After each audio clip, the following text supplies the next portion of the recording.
Je vous propose dans cette vidéo la correction de l'activité, la seule de la semaine, qui permet de compléter la partie de nombreux conflits à travers la planète. On va s'intéresser d'abord et surtout à l'étude de cas sur Cuba, et ensuite je vous proposerai un petit panorama, une petite vision d'ensemble de différents conflits qu'on n'a pas étudiés, parce qu'à un moment on est tenu par le temps et qu'il faut faire des choix. On pourrait en réalité faire toute une année sur la guerre froide. Donc il faut vous munir de votre manuel, page 114-115. Si ce n'est pas le cas, c'est toujours mieux pour la correction. Je vous ai demandé dans un premier temps de me localiser le plus précisément Cuba, parce que la localisation de Cuba est indispensable pour comprendre déjà les paramètres de cette crise. Cuba, c'est une île qui est située dans l'océan Atlantique, plus précisément en Amérique centrale. Vous voyez ici dans le document 1, l'île de Cuba en rouge. En réalité, Cuba fait partie d'un ensemble, d'un archipel, l'archipel de la Caraïbe. On est juste à côté de pays comme la Jamaïque, comme Haïti et comme la République dominicaine. On est surtout très proche des côtes d'Amérique du Nord et du coup donc des États-Unis. L'île appartient donc à l'archipel des Caraïbes.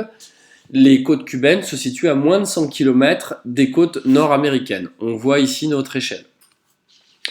Cuba est donc potentiellement une menace pour les États-Unis si le pays n'est pas allié, car c'est un voisin. On pourrait considérer que c'est un pays frontalier des États-Unis.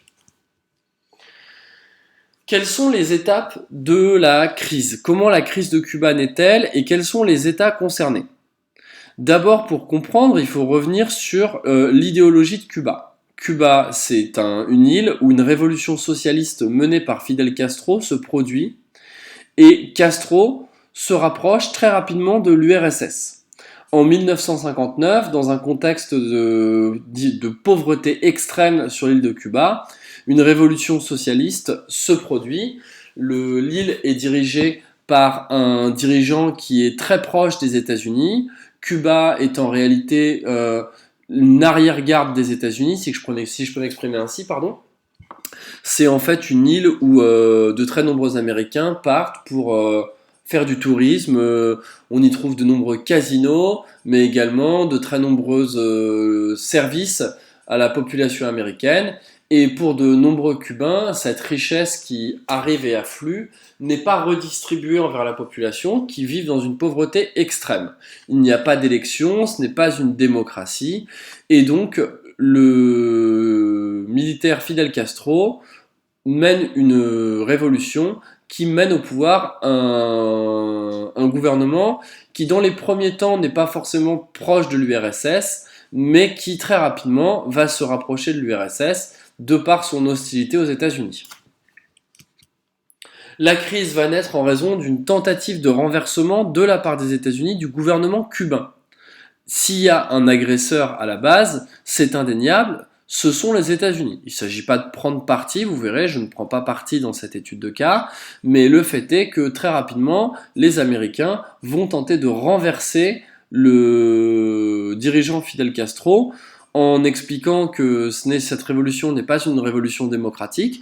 Il faut se rappeler que Cuba n'était pas une démocratie avant.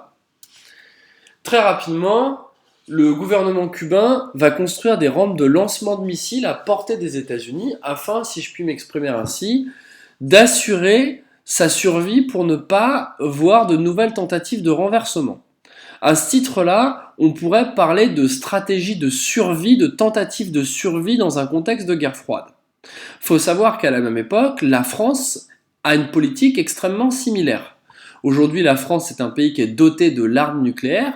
Cette arme nucléaire, on reviendra sur le cas français un peu plus tard, elle a été développée au début de la guerre froide, au lendemain de la Seconde Guerre mondiale, notamment par le général de Gaulle, qui avait cette analyse de dire que si la France voulait pouvoir exister à l'échelle internationale après cette Seconde Guerre mondiale, il fallait qu'elle soit dotée de l'arme nucléaire.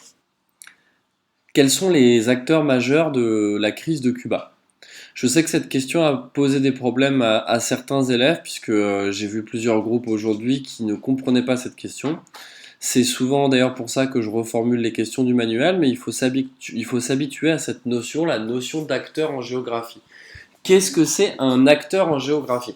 Je vous propose de filer la métaphore pour comprendre. Un acteur au sens premier, c'est quelqu'un qui joue un rôle. Eh bien, en géographie, c'est la même chose. Quels sont les acteurs majeurs dans cette crise? C'est qui va jouer un rôle dans cette crise. Les acteurs peuvent donc être multiples. Ça peut être des personnes à titre individuel, ça peut être des États, des nations, mais ça peut également être des institutions gouvernementales ou non gouvernementales. Dans notre cas précis, les acteurs sont nombreux. D'abord, les deux premiers acteurs, ça semble évident, c'est Cuba et les États-Unis, puisque c'est les deux pays qui se menacent. En revanche, d'autres acteurs viennent se mêler à cette situation. Le premier d'entre eux, c'est l'URSS. Puisqu'on le voit très bien, si on reprend les étapes de la crise de Cuba et le contexte, on voit qu'un avion espion américain photographie des rampes de lancement missiles nucléaires à Cuba. Cuba n'est pas une puissance nucléaire, donc très rapidement, quand les Américains voient des rampes de lancement de missiles, ils savent que derrière Cuba, en réalité, il y a l'URSS, soit qui commande Cuba, c'est ce que vont dire les Américains, soit qui amène son aide à Cuba. Comme souvent, la réalité est un peu entre les deux. Cuba est demandeuse de cette aide, car ils souhaitent, comme je l'expliquais dans la question d'avant, assurer leur souveraineté, et pour ça, quand ils sont à côté d'un géant, une superpuissance qui leur est hostile, eh bien, la dissuasion nucléaire reste à leurs yeux la seule possibilité. Mais Cuba est un trop petit pays pour parler d'égal à égal avec l'URSS. Il y a donc bien un impérialisme soviétique vis-à-vis de Cuba, et donc on peut rajouter l'URSS. Enfin, si je continue à prendre la chronologie, et notamment les 7 jours de la crise d'octobre 62, pendant lesquels la terre entière est restée en suspens de peur que l'arme nucléaire soit déclenchée d'un côté ou de l'autre, on voit que le président américain décide de mettre en place un blocus à Cuba. Exactement ce que les soviétiques avaient fait à Berlin. On utilise normalement plutôt le terme d'embargo parce que Cuba est une île où on parle l'espagnol. Le 25 octobre, une réunion du Conseil de sécurité de l'ONU, vous vous souvenez, l'Organisation des Nations Unies, qui a été créée au lendemain de la Seconde Guerre mondiale, se tient. Le but est de trouver une médiation. L'ONU avait d'ailleurs été créée pour prévenir toutes sortes de conflits. Le Conseil de sécurité de l'ONU demande à ce que les navires soviétiques qui se dirigent vers Cuba chargés de missiles fassent demi-tour.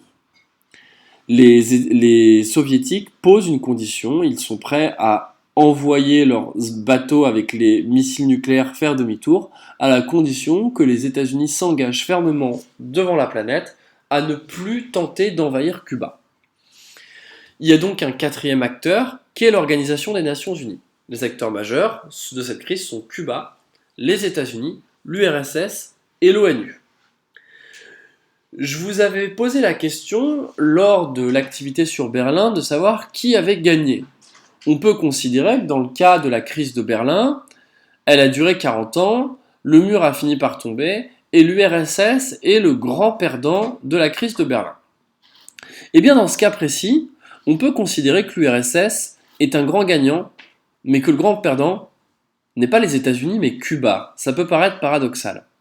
L'URSS va réussir à montrer au monde qu'ils peuvent peser et empêcher les États-Unis de mener leur politique impérialiste, celle qu'ils qualifient d'impérialiste en tout cas, mais Cuba va se retrouver avec un embargo et un blocus qui n'est pas encore terminé aujourd'hui au moment où je vous parle. Il a été allégé il y a quelques années, mais ce blocus continue. Ça veut dire qu'au moment où je vous parle, Cuba est une île qui est sous embargo, qui est sous blocus depuis le mois d'octobre 1962. C'est la principale explication de la pauvreté d'une île comme Cuba, qui, certes, dans la région, pourrait être comparée aux autres îles du point de vue de la pauvreté, mais qui est bien plus pauvre que ses voisins à l'exception d'Haïti.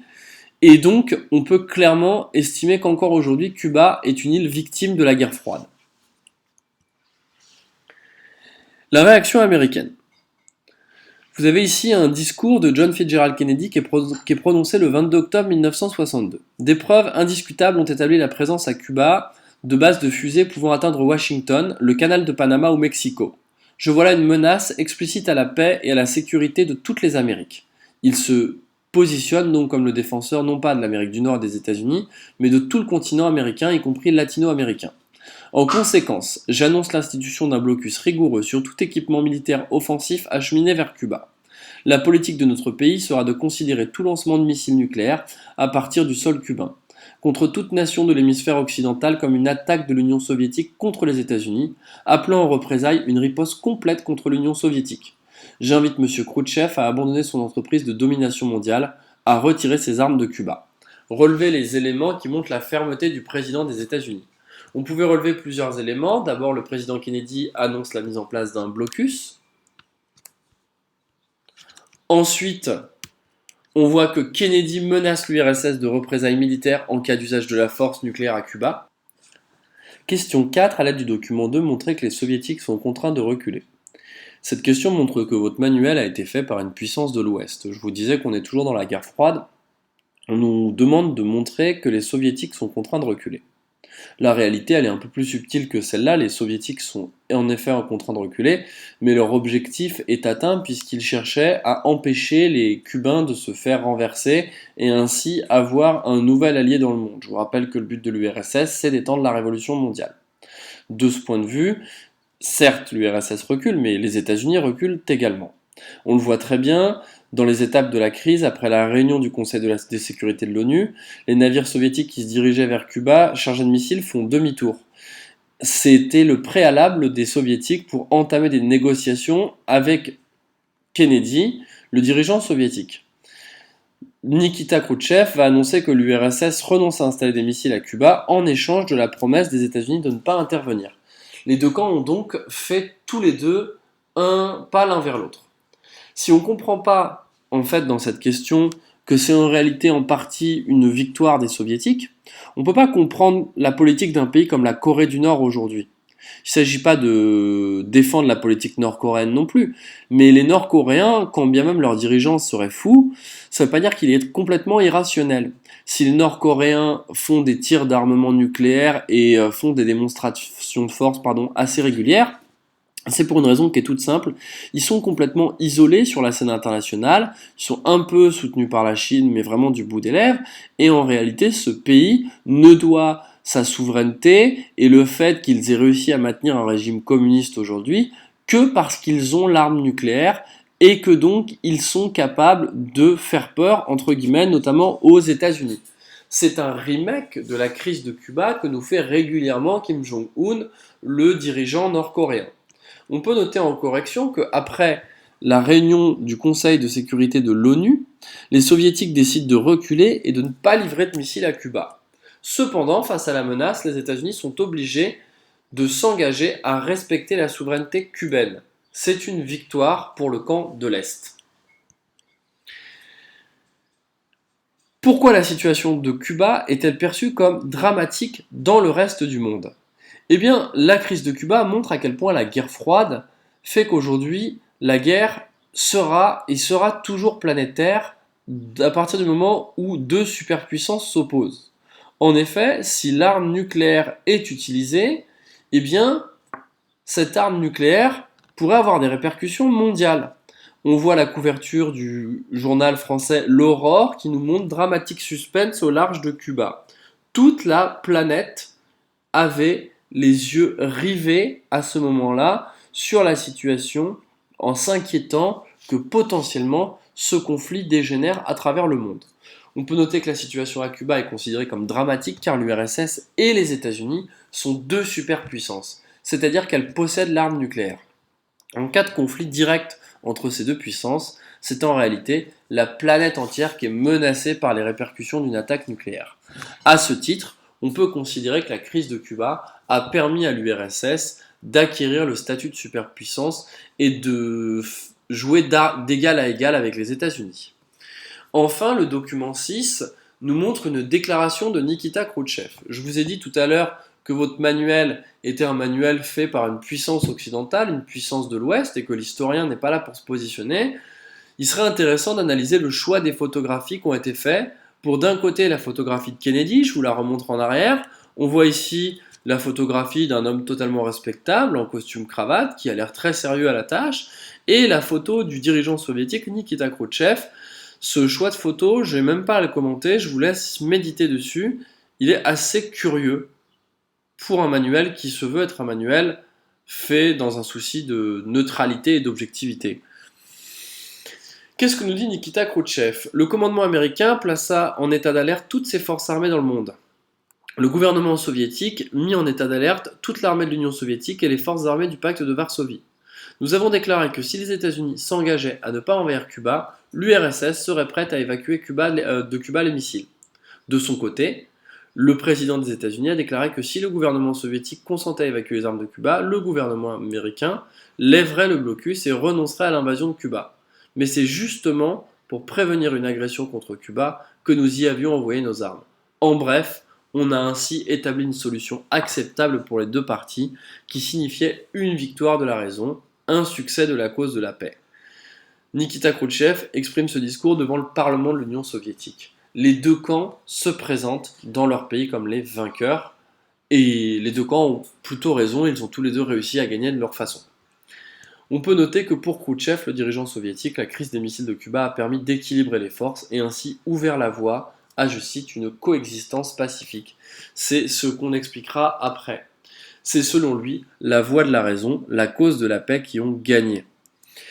C'est tout pour cette crise de Cuba, mais je vous invite à prendre votre manuel d'abord à la page 111 pour voir comment ce bras de fer à Cuba est illustré dans le document 2.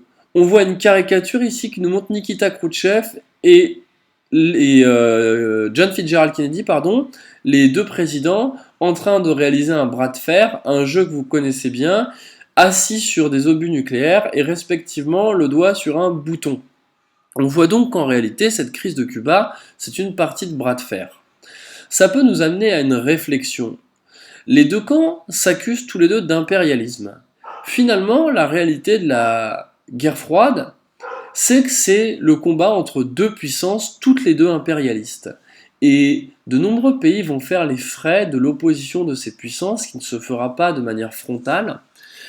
Certains autres pays vont décider une troisième voie, la voie de ce qu'on appelle le tiers-monde. Ce sera le sujet de notre prochain chapitre d'histoire, pas tout de suite parce qu'on va évoquer d'abord un chapitre de géo, mais on s'intéressera à la vague décoloniale et à tous ces pays qui vont décider de ne pas rentrer dans la guerre froide, mais plutôt d'opter pour une troisième voie, ni soviétique, ni américaine.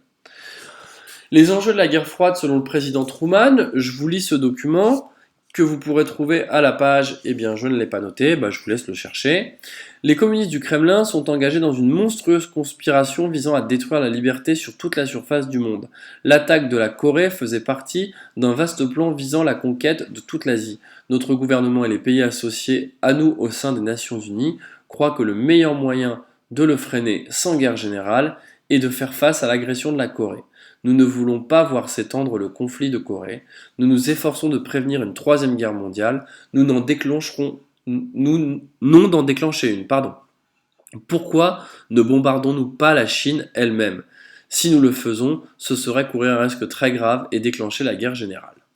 Il nous parle donc d'un conflit qui aurait lieu en Corée. Quand on regarde le document 2 à la droite, on voit qu'à l'été 1950, exactement comme à Cuba, la Corée voit une révolution socialiste prendre le pouvoir. La Corée est un pays frontalier de la Chine qui elle-même s'est soulevée et s'est convertie au socialisme sous l'égide du dirigeant Mao Tse-tung. Les États-Unis vont donc envoyer des forces en Corée pour empêcher toujours cette politique d'endiguement, la diffusion du communisme. Et très rapidement, à l'été 1950, les forces soviétiques et socialistes ont été repoussées quasiment à la frontière chinoise. Le conflit va s'enliser pour finalement s'équilibrer et l'armistice sera signé le 27 juillet 1953, ce qui va séparer les deux Corées, dont je viens de vous parler, qui sont encore aujourd'hui deux pays distincts. Enfin, un des conflits emblématiques qu'on aurait pu évoquer dans la guerre froide, c'est la guerre du Vietnam. Même situation, mêmes effets. Le Vietnam, est une partie d'une colonie française, l'Indochine, Une révolution socialiste et anticolonialiste va se produire en même temps. J'en dis pas plus parce que nous étudierons cette révolution dans le prochain chapitre, mais va porter au pouvoir le régime du Viet Minh, c'est-à-dire un régime communiste. Les Américains vont prendre le relais des Français pour tenter d'écraser cette rébellion et en réalité vont s'enliser et n'arriveront jamais à empêcher cette révolution. Le Vietnam restera une puissance communiste. Le Vietnam va montrer en réalité que face à la superpuissance américaine, les soviétiques revendiquent des révolutions populaires où les soldats combattraient non pas pour un intérêt capitaliste, mais pour leur souveraineté, donc avec le cœur. La réalité est toujours et encore plus complexe, je vous l'expliquais, on est face à deux puissances impérialistes, mais les États-Unis ne sortiront pas grandis de cette guerre froide. Enfin, une dernière étape, en 1987, le dirigeant soviétique Mikhail Gorbatchev, dirigeant de l'URSS, et Ronald Reagan, président des États-Unis, vont finir par signer un traité qu'on appelle le traité de non-prolifération. Les deux pays vont s'engager à détruire leurs missiles nucléaires et leurs bases en Europe de l'Ouest, ainsi qu'en Europe de l'Est.